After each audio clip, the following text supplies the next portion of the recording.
Övladlarımızı necə daha məsuliyyətli böyüdə bilərik? Araşdırmalar sübut edib ki, erkən yaşda 0-4 yaşında övladlarımıza onların sevildiklərini, dəyər gördüklərini hiss etdirəriksə, onlar özgüvənli və özünə inamlı böyüyərlər. Araşdırmalar göstərir ki, özgüvənli və özünə inamlı böyüyən övladlar irəlidə çox məsuliyyətli olurlar. Belə bir ailə mühitində böyüyən övladda çox erkən yaşdan sövq, təhrik gücü oyanır.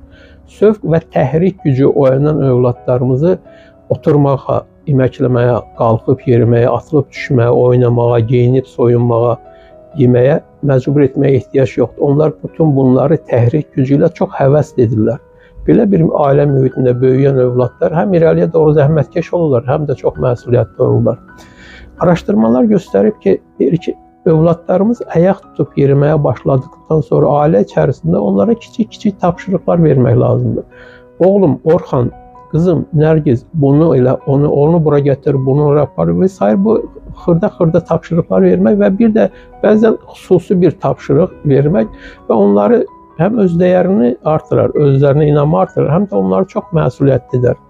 Bütün ailələrdə imkan var, yəni evdə kiçik bir ailə bağçası düzəldin. Hər övladın adına, hətta valideynlərin adına dibçəklər olsun. Onlar dibçəklərdə çiçək əkin, gül əkin, tərəvəz əkin, hər biri özü əksin, becərsin, sulasın.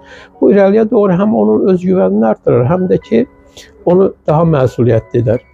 Xoşbəxt uşaqlar böyüyəcək nə etməli kitabında məsuliyyətli övlad böyütməyin 20 üsulundan bəhs edir ki, və valideynlər bu haqda geniş məlumatı bu kitabdan əldə edə bilərlər.